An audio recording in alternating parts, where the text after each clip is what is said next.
Hello दोस्तों, फिर स्वागत है आपका हमारी वीडियो में। दोस्तों, आज जिस टॉपिक पर हम बात करेंगे वो है मनी एंड क्रेडिट। तो बिना किसी देरी के चलिए स्टार्ट करते हैं।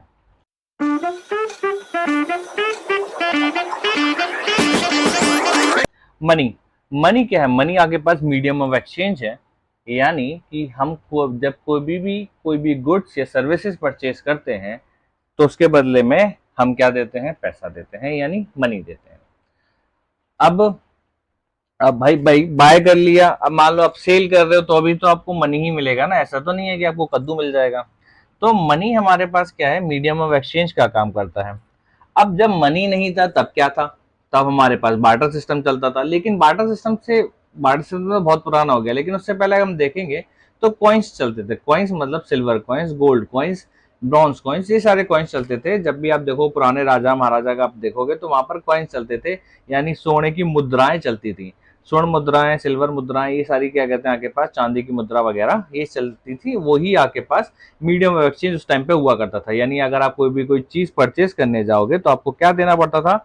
मुद्रा देनी पड़ती थी। ठीक है, तो यानी हिंदी में हम मनी को मुद्रा भी बोल सकते हैं। अब बार्टर सिस्टम आया, यानी उससे पहले बार्टर सिस्टम था। बार्टर सिस्टम का मतलब था कि जहां पर आपके पास जब पैसा मौजूद नहीं था, तो जब हम गुड्स को एक्सचेंज करते थे यानी सर्विस को एक्सचेंज करते थे, तो वो चीज आपके पास यानी सर्विस के बदले सर्विस या फिर गुड्स के बदले गुड्स। यानी अगर आपने कोई भी चीज परचेज करी है तो उसके बदले भी आप कोई गुड्स दे रहे हो सामने वाले को, या फिर आपने कोई सर्विस ली है तो उसके बदले गुड्स दे रहे हो, या फिर उसको आप कोई सर्विस प्रोवाइड करोगे।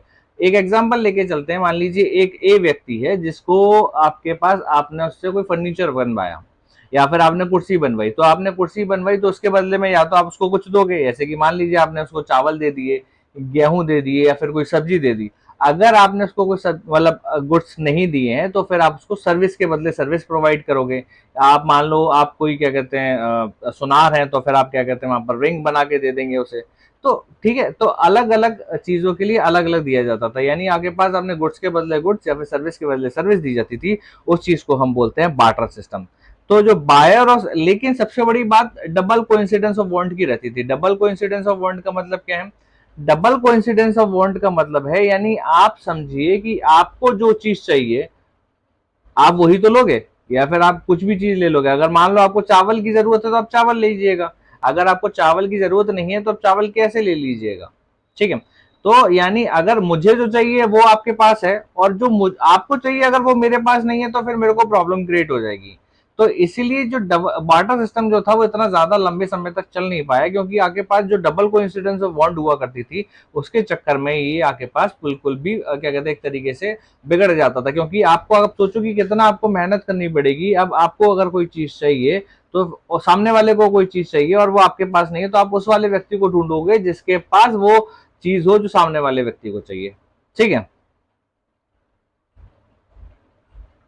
अब जो मतलब वही वाली बात है कि वह ना पर्सन जब डिजायर करता है exactly what other thing wishes to buy, यानी आपके पास वो ही चीज चाहिए होगी जो सामने वाला आपको क्या कहते हैं वो उसको चाहिए। अगर आपके पास वो नहीं है तो फिर आप नहीं कर पाओगे। इसीलिए डबल कोइंसिडेंस ऑफ बॉन्ड जो थी एसेंशियल फीचर था आपके पास, अगर आप देखोगे वाटर सिस्टम के अंदर। तो अब मनी आपके पास मीडियम ऑफ एक्सचेंज क्यों कहलाया? देखो, मनी जो है डबल कोइंसिडेंस ऑफ बॉन्ड को एलिमिनेट कर रहा है। कैसे एलिमिनेट कर रहा है? अब मैंने कोई चीज बाय करी तो उसके बदले में मैंने पैसा दिया। अब वो पैसे के बदले में कोई भी चीज ले सकता है ना। ऐसा तो नहीं है कि अब वो मैंने जो उसको चीज दी है, जो पैसा दिया है, वो उसके बदले में उसके पास ही जाएगा जिसको पैसे की जरूरत होगी। ऐसा तो नहीं है। तो इसलिए मनी ने डबल कोइंसिडेंस ऑफ बॉन्ड को आपके पास एक तरीके से हटा दिया था और यूनिफॉर्म मीडियम ऑफ एक्सचेंज के तरीके से काम करा। मनी यानी मुद्रा भी आप बोल सकते हो कि आपके पास जो सिल्वर या फिर ब्रॉन्ज या फिर क्या कहते हैं गोल्ड की जो मुद्राएं थी वो भी उन्होंने क्या कहते हैं डबल कोइंसिडेंस ऑफ बॉन्ड को एलिमिनेट कर दिया था। तो जिसको आपके पास आप कोई भी चीज परचेज करोगे तो उसके बदले में मुद्रा वगैरह दे दिया करते थे। तो वो भी एक तरीके से है कि यहाँ पर आपके पास जो क्वाइंस चले, तो क्वाइंस चलने की वजह से जो डबल कोइंसिडेंस ऑफ बॉन्ड थी वो खत्म हो गई। वो एक इंटरमीडिएट प्रोसेस था जो कि एक्सचेंज है, इसलिए हम उसको मीडियम ऑफ एक्सचेंज बोलते हैं।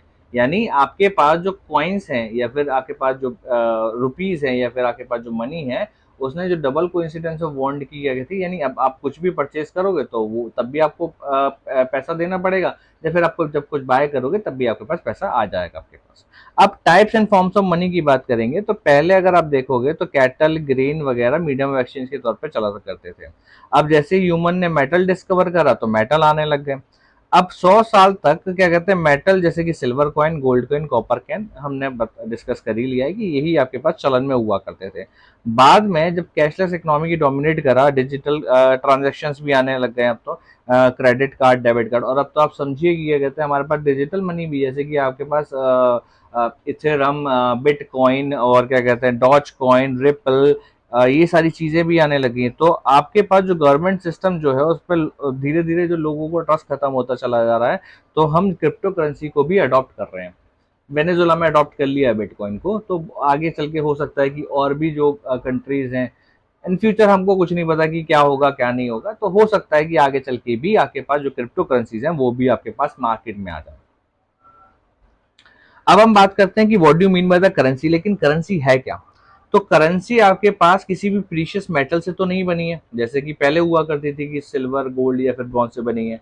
इसका मतलब ये है कि ये कहते हैं आपके पास यूज ऑफ, मतलब इसका खुद का कैटल और ग्रेन की तरह इसका खुद का तो कोई यूज नहीं है, लेकिन फिर भी इसको सारे लोग क्या कहते हैं आपके पास ऑथराइज कर लेते हैं, रख लेते हैं बिना किसी बात के। क्यों? क्योंकि गवर्नमेंट ने ऑथराइज कर रखा है कि आप इसको पेमेंट के तौर पे रिफ्यूज नहीं कर सकते हो, यानी वो लॉ के हिसाब से, यानी हमारे लॉ ने, यानी आप देखते होंगे कि हर रुपीस के ऊपर गवर्नर का साइन रहता है कि वो ऑथराइज करा हुआ, आरबीआई गवर्नर का, हमारे स्टेट के गवर्नर का नहीं, आरबीआई गवर्नर का ऑथराइज होता है कि ये आपके पास मैं ऑथराइज करता हूँ कि ये आपके पास मीडियम ऑफ एक्सचेंज के तौर पर चला रहेगा। इसीलिए उस करेंसी को हम बोलते हैं legal tender of fiat money, यानी जो कि गवर्नमेंट के द्वारा ऑथराइज है वो क्या कहलाएगा, लीगल टेंडर या फिर फिएट मनी। अब आरबीआई जो है जब करेंसी नोट इशू करता है, कॉइन जो होते हैं वो गवर्नमेंट ऑफ इंडिया के द्वारा इशू करे जाते हैं, सिक्के जो है गवर्नमेंट ऑफ इंडिया इशू करती है, जो नोट्स हैं वो आपके पास आरबीआई इशू करती है। तो जो आपने देखा कि आरबीआई गवर्नर हर करेंसी पे साइन होते हैं, खाली 1 रुपए को छोड़ के, जो कि फाइनेंस सेक्रेटरी का साइन होता है 1 रुपए के नोट का। अब जितने भी कॉइन्स हैं आपके पास किसके द्वारा मिंट करे जाते हैं, गवर्नमेंट ऑफ इंडिया के द्वारा।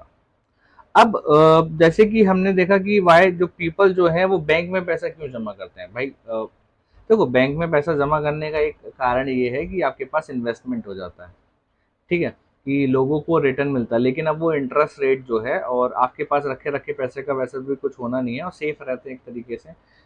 चोरी पहले तो ये हुआ करता था कि जब बैंक में रहेंगे तो सेफ रहेंगे, चोरी वगैरह होने के चांसेस कम रहेंगे। एक तरीके से इन्वेस्टमेंट भी हो रहा है कि आपको ब्याज वगैरह मिल रही है, इंटरेस्ट वगैरह मिल रहा है, ठीक है, तो एक कारण ये भी हुआ करता था। लेकिन हम देखेंगे तो हमको सारा मनी एक टाइम पे तो नहीं चाहिए, और हमको सब चीज़ एक साथ नहीं कर सकते, तो जो हमारे पास रिक्वायरमेंट जो है वो हम एक्स्ट्रा मनी जो सेव कर लिया करते थे और बैंक में जमा कर दिया करते थे, तो बैंक हमको उस पर इंटरेस्ट दिया करता था, तो इसकी वजह से हमने बैंक में पैसा जमा करने रख दिया। अब बैंक का पैसा जो है वो इंटरेस्ट रेट कम है, आप देखो 2 या 3 या 4% जो भी है आपके पास। अगर आप कहीं पे वहाँ पर इन्वेस्टमेंट करते हो, इन्वेस्टमेंट इन तौर यानी आपने म्यूचुअल फंड में इन्वेस्ट कर दिया या फिर आपने शेयर मार्केट में इन्वेस्टमेंट कर दिया, तो आपको ज़्यादा रिटर्न मिल जाता है। अब डिमांड डिपॉजिट क्या? डिमांड डिपॉजिट का मतलब सिर्फ इतना ही है, जैसे कि आपके पास सेविंग अकाउंट है या फिर करंट अकाउंट है, तो आप क्या करते हो, जो आपने पैसा डिपॉजिट करा है वो आप कभी भी निकाल सकते हो ना, कि आप ऐसा तो नहीं है कि आपने डिपॉजिट कर दिया वो टाइम बाउंड हो गया कि नहीं भाई आप 1 साल के बाद निकालोगे या 2 साल के बाद निकालोगे, वो एफडी होता है, या फिर 2-3 साल बाद निकालोगे। आपका पैसा आपने जमा करा है, आप जब भी जाओगे, मान लो आपने कल पैसा जमा करा, परसों आप पहुंच गए कि भाई साहब हमारा पैसा दो, तो वो आपके पास कहलाएगा डिमांड डिपॉजिट, यानी जब आपने डिमांड करी और बैंक को पैसा देना पड़ जाए वो चीज कहलाती है डिमांड डिपॉजिट। यानी when people require money they can go to the bank and demand their money back, यानी जब वो जाएंगे, उन्होंने पैसा मांगा, उनको पैसा मिल जाएगा, तो वो क्या कहलाएगा, डिमांड डिपॉजिट कहलाएगा। अब इसी फेर में आता है हमारे पास टाइम डिपॉजिट। टाइम डिपॉजिट क्या होता है? टाइम डिपॉजिट की हम बात करेंगे तो टाइम डिपॉजिट जैसा कि मैंने पहले बताया कि टर्म आपके पास वहां पर देखोगे तो टाइम बाउंडेशन आ जाती है। टाइम बाउंडेशन यानी 1 साल, 2 साल, 3 साल, 5 साल जो भी आपके पास रहेगा। तो टाइम बाउंडेशन में अगर आप देखोगे जैसे कि आपने एफडी करा दी यानी फिक्स डिपॉजिट करा दिया, फिक्स डिपॉजिट कराओगे तो वहां पर आपके पास जो पीरियड है वो 5 साल का हो गया, यानी 5 साल का आपके पास पीरियड हो गया, तो जो आपके पास पैसे जमा रहेंगे वो 5 साल तक ही जमा रहेंगे।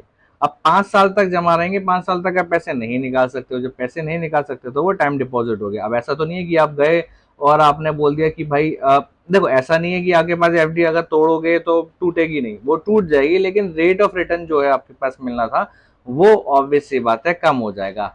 ठीक है, तो अब ऐसा नहीं है कि आपने कल गए, आपने आज आपने एफडी करवाई है और आप क्या कहते हैं 3-4 दिन बाद जाओगे और बोल दोगे कि भाई हमको हमारा पैसा दे दो। तो आपने एफडी कराई इसी बेसिस पे थी, आपको पता है कि वो टाइमली डिपॉजिट होगा। ऐसा और ऐसा भी नहीं है कि अगर आप 1.5-2 साल बाद जाओगे और आपको जरूरत पड़ेगी तो बैंक नहीं देगा, वो दे देगा, लेकिन उसके बाद जो रेट ऑफ रिटर्न जो इंटरेस्ट का रहेगा वो आपको नहीं मिलेगा। ठीक है, तो money that people save in scheme जैसे कि प्रोविडेंट फंड हो गए, इंश्योरेंस हो गए, रिकरिंग डिपॉजिट हो गए। अच्छा, रिकरिंग डिपॉजिट क्या होता है, यानी आपने क्या कर दिया, एक टाइम पीरियड ले लिया कि 2 साल तक या 5 साल तक आप 500-500 रुपए जमा करते रहोगे, वो आपके पास रिकरिंग डिपॉजिट कहलाता है।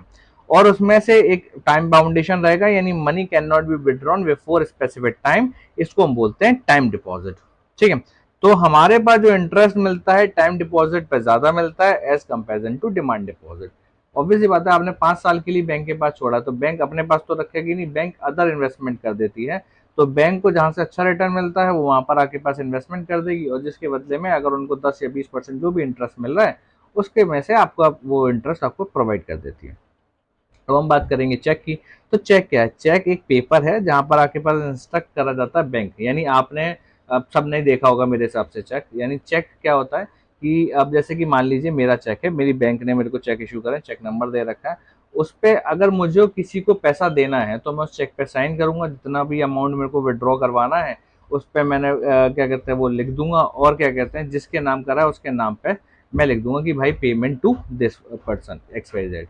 तो चेक आपके पास क्या है, एक पेपर इंस्ट्रक्टिंग है जो कि बैंक को स्पेसिफाई करता है कि भाई इसको पैसे आपको देने हैं, और वो ट्रांजैक्शन जो होता है बिना किसी कैश के ही क्या कहते हैं आपके पास कंक्लूड कर जाता है, क्योंकि वो अमाउंट दूसरे के बैंक में चला जाता है। आई होप आपको वीडियो पसंद आया होगा। Thank you so much for watching the video. Please like and subscribe the channel.